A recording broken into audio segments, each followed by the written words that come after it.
The Book of Ruth. Now it came to pass, in the days when the judges ruled, that there was a famine in the land, and a certain man of Bethlehem, Judah, went to dwell in the country of Moab, he and his wife and his 2 sons. The name of the man was Elimelech, the name of his wife was Naomi, and the names of his 2 sons were Mahlon and Chilion, Ephrathites of Bethlehem, Judah. And they went to the country of Moab and remained there. Then Elimelech, Naomi's husband, died, and she was left, and her 2 sons. Now they took wives of the women of Moab. The name of the one was Orpah, and the name of the other Ruth, and they dwelt there about 10 years.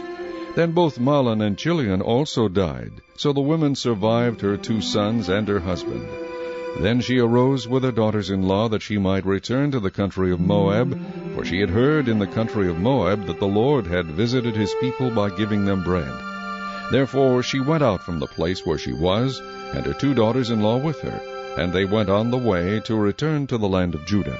And Naomi said to her 2 daughters-in-law, Go, return each to her mother's house. The Lord deal kindly with you, as you have dealt with the dead and with me.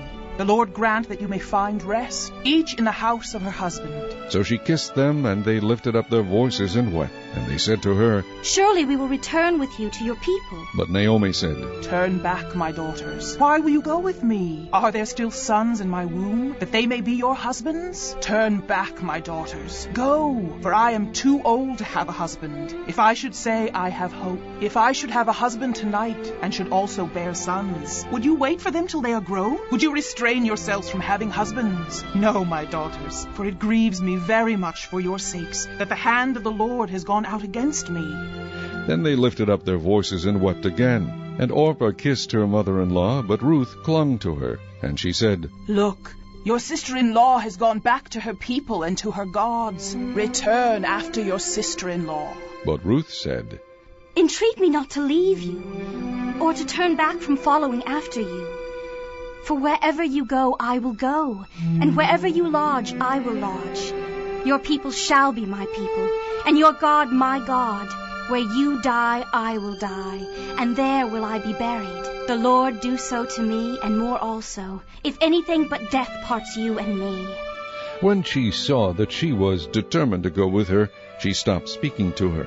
Now the 2 of them went until they came to Bethlehem. And it happened, when they had come to Bethlehem, that all the city was excited because of them. And the women said, Is this Naomi? But she said to them, Do not call me Naomi, call me Mara, for the Almighty has dealt very bitterly with me.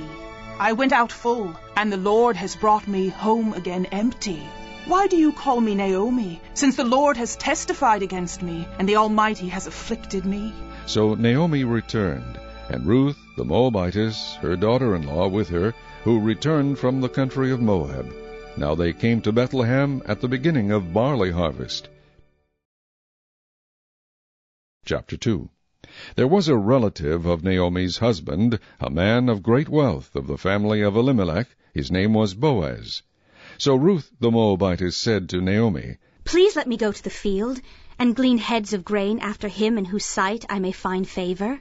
And she said to her, Go, my daughter. Then she left, and went and gleaned in the field after the reapers. And she happened to come to the part of the field belonging to Boaz, who was of the family of Elimelech. Now behold, Boaz came from Bethlehem, and said to the reapers, The Lord be with you. And they answered him, The Lord bless you. Then Boaz said to his servant who was in charge of the reapers, Whose young woman is this? So the servant who was in charge of the reapers answered and said, It is the young Moabite woman who came with Naomi from the country of Moab. And she said, Please let me glean and gather after the reapers among the sheaves. So she came and has continued from morning until now, though she rested a little in the house. Then Boaz said to Ruth, You will listen, my daughter, will you not? Do not go to glean in another field, nor go from here, but stay close by, my young women. Let your eyes be on the field which they reap, and go after them. Have I not commanded the young men not to touch you? And when you are thirsty, go to the vessels and drink from what the young men have drawn. So she fell on her face, bowed down to the ground, and said to him, Why have I found favor in your eyes, that you should take notice of me, since I am a foreigner? And Boaz answered and said to her, It has been fully reported to me all that you have done for your mother-in-law since the death of your husband, and how you have left your father and your mother and the land of your birth, and have come to a people whom you did not know before. The Lord repay your work, and a full reward be given you by the Lord God of Israel, under whose wings you have come for refuge. Then she said, Let me find favor in your sight, my lord, for you have comforted me, and have spoken kindly to your maidservant, though I am not like one of your maidservants. Now Boaz said to her at mealtime, Come here, and eat of the bread, and dip your piece of bread in the vinegar.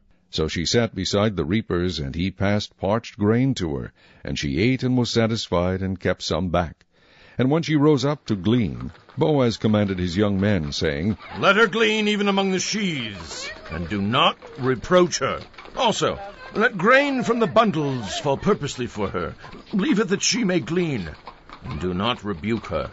So she gleaned in the field until evening, and beat out what she had gleaned, and it was about an ephah of barley. Then she took it up and went into the city, and her mother-in-law saw what she had gleaned. So she brought out and gave to her what she had kept back after she had been satisfied.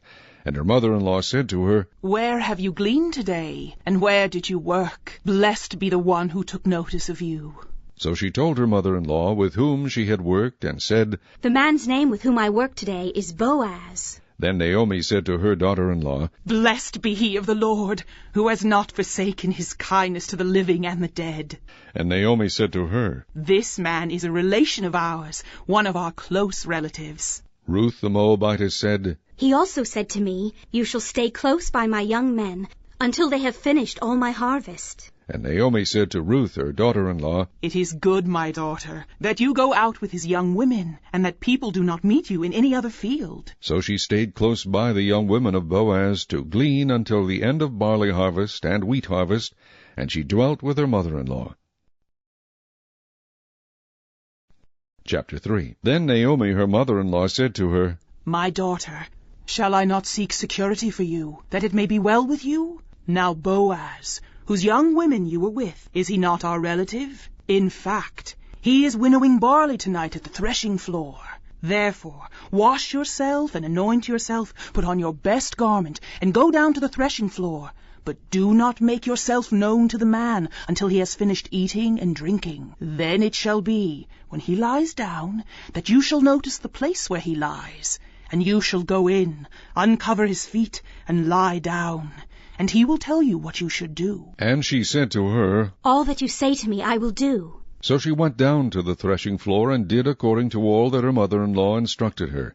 And after Boaz had eaten and drunk, and his heart was cheerful, he went to lie down at the end of the heap of grain. And she came softly, uncovered his feet, and lay down. Now it happened at midnight that the man was startled, and turned himself, and there a woman was lying at his feet. And he said, Who are you? So she answered, I am Ruth, your maidservant. Take your maidservant under your wing, for you are a close relative. Then he said, Blessed are you of the Lord, my daughter, for you have shown more kindness at the end than at the beginning, in that you did not go after young men, whether poor or rich. And now, my daughter, do not fear. I will do for you all that you request, for all the people of my town know that you are a virtuous woman. Now it is true that I am a close relative. However, there is a relative closer than I. Stay this night, and in the morning it shall be that if he will perform the duty of a close relative for you, good, let him do it. But if he does not want to perform the duty for you, then I will perform the duty for you. As the Lord lives, lie down until morning. So she lay at his feet until morning, and she arose before one could recognize another. Then he said, Do not let it be known that the woman came to the threshing floor. Also he said, Bring the shawl that is on you and hold it. And when she held it, he measured 6 ephahs of barley, and laid it on her. Then she went into the city. When she came to her mother-in-law, she said, Is that you, my daughter? Then she told her all that the man had done for her. And she said, These 6 ephahs of barley he gave me, for he said to me, Do not go empty-handed to your mother-in-law. Then she said, Sit still, my daughter, until you know how the matter will turn out, for the man will not rest until he has concluded the matter this day. Chapter 4. Now Boaz went up to the gate and sat down there, and behold, The close relative of whom Boaz had spoken came by. So Boaz said, "Come aside, friend. Sit down here." So he came aside and sat down. And he took 10 men of the elders of the city and said, "Sit down here." So they sat down. Then he said to the close relative, Naomi, who has come back from the country of Moab, sold the piece of land which belonged to our brother Elimelech. And I thought to inform you, saying, buy it back in the presence of the inhabitants and the elders of my people. If you will redeem it, redeem it. But if you will not redeem it, then tell me, that I may know, for there is no one but you to redeem it, and I am next after you. And he said, I will redeem it.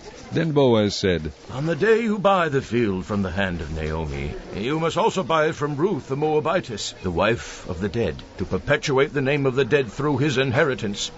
And the close relative said, I cannot redeem it for myself, lest I ruin my own inheritance. You redeem my right of redemption for yourself, for I cannot redeem it. Now this was the custom in former times in Israel concerning redeeming and exchanging. To confirm anything, one man took off his sandal and gave it to the other, and this was a confirmation in Israel. Therefore the close relative said to Boaz, Buy it for yourself. So he took off his sandal. And Boaz said to the elders and all the people, You are witnesses this day that I have bought all that was Elimelech's, and all that was Chilion's and Mahlon's, from the hand of Naomi. Moreover, Ruth the Moabitess, the widow of Mahlon, I have acquired as my wife to perpetuate the name of the dead through his inheritance, that the name of the dead may not be cut off from among his brethren, and from his position at the gate. You are witnesses this day. And all the people who were at the gate and the elders said, We are witnesses. The Lord make the woman who is coming to your house like Rachel and Leah, the two who built the house of Israel. And may you prosper in Ephrathah and be famous in Bethlehem. May your house be like the house of Perez, whom Tamar bore to Judah, because of the offspring which the Lord will give you from this young woman. So Boaz took Ruth, and she became his wife, and when he went into her, the Lord gave her conception, and she bore a son. Then the women said to Naomi, Blessed be the Lord, who has not left you this day without a close relative, and may his name be famous in Israel. And may he be to you a restorer of life, and a nourisher of your old age. For your daughter-in-law who loves you, who is better to you than 7 sons, has borne him. Then Naomi took the child and laid him on her bosom, and became a nurse to him. Also the neighbor woman gave him a name, saying, There is a son born to Naomi. And they called his name Obed. He is the father of Jesse, the father of David. Now this is the genealogy of Perez. Perez begot Hezron, Hezron begot Ram, and Ram begot Amminadab. Amminadab begot Nahshon, and Nahshon begot Salmon. Salmon begot Boaz, and Boaz begot Obed. Obed begot Jesse, and Jesse begot David. Psalm 65, to the chief musician, a psalm of David, a song. Praise is waiting you, O God, in Zion, and to you the vow shall be performed. O you who hear prayer, to you all flesh will come. Iniquities prevail against me. As for our transgressions, you will provide atonement for them. Blessed is the man you choose, and cause to approach you, that he may dwell in your courts. We shall be satisfied with the goodness of your house, of your holy temple. By awesome deeds and righteousness you will answer us, O God of our salvation. You who are the confidence of all the ends of the earth, and of the far-off seas, who established the mountains by his strength, being clothed with power, you who still the noise of the seas, the noise of their waves, and the tumult of the peoples, they also who dwell in the farthest parts are afraid of your signs. You make the outgoings of the morning and evening rejoice. You visit the earth and water it. You greatly enrich it. The river of God is full of water.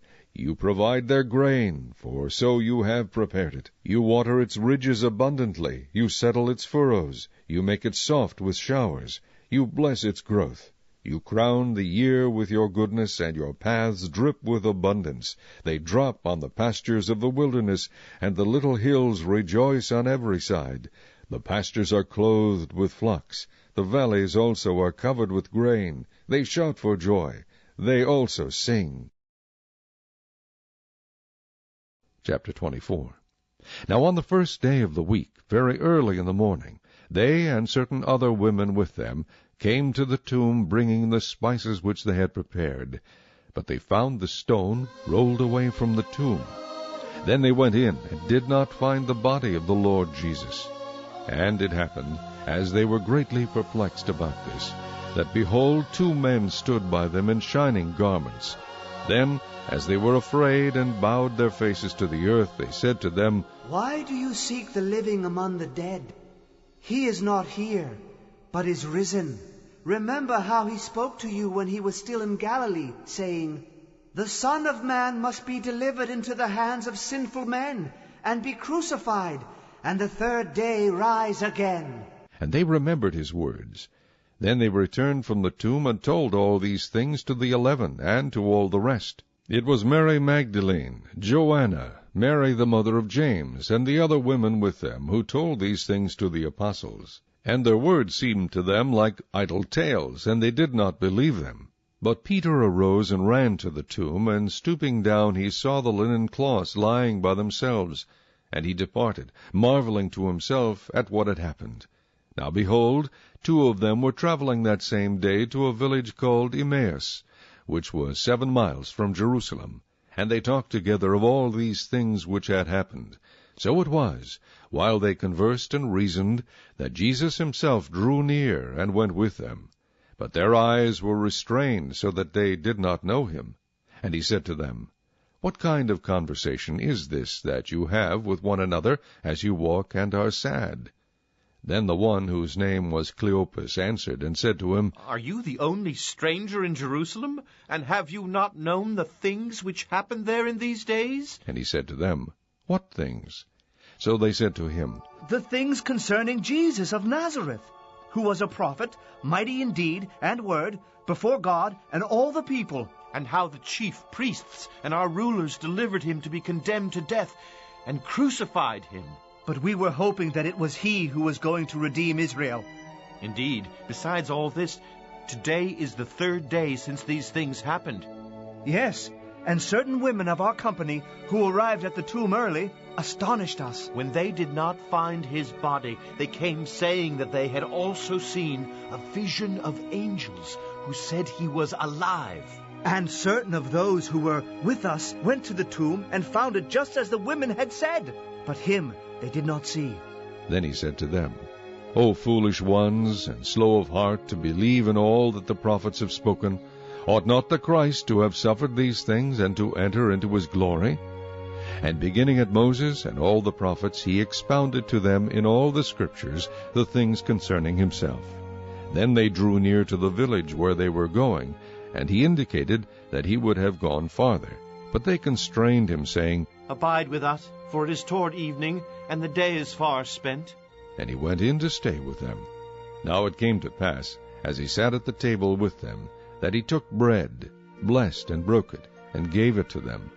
Then their eyes were opened, and they knew him, and he vanished from their sight. And they said to one another, Did not our heart burn within us while he talked with us on the road, and while he opened the Scriptures to us? So they rose up that very hour, and returned to Jerusalem, and found the 11, and those who were with them gathered together, saying, The Lord is risen indeed, and has appeared to Simon. And they told about the things that had happened on the road, and how he was known to them in the breaking of bread. Now as they said these things, Jesus himself stood in the midst of them, and said to them, Peace to you. But they were terrified and frightened, and supposed they had seen a spirit. And he said to them, Why are you troubled? And why do doubts arise in your hearts? Behold my hands and my feet, that it is I myself. Handle me and see. For a spirit does not have flesh and bones, as you see I have. When he had said this, he showed them his hands and his feet. But while they still did not believe, for joy, and marveled, he said to them, Have you any food here? So they gave him a piece of broiled fish and some honeycomb. And he took it and ate in their presence. Then he said to them, These are the words which I spoke to you while I was still with you, that all things must be fulfilled which were written in the law of Moses and the prophets and the Psalms concerning me. And he opened their understanding, that they might comprehend the Scriptures. Then he said to them, Thus it is written, And thus it was necessary for the Christ to suffer and to rise from the dead the third day, and that repentance and remission of sin should be preached in his name to all nations, beginning at Jerusalem. And you are witnesses of these things. Behold, I send the promise of my Father upon you. But tarry in the city of Jerusalem until you are endued with power from on high. And he led them out as far as Bethany, and he lifted up his hands and blessed them. Now it came to pass, while he blessed them, that he was parted from them and carried up into heaven. And they worshipped him, and returned to Jerusalem with great joy, and were continually in the temple praising and blessing God. Amen.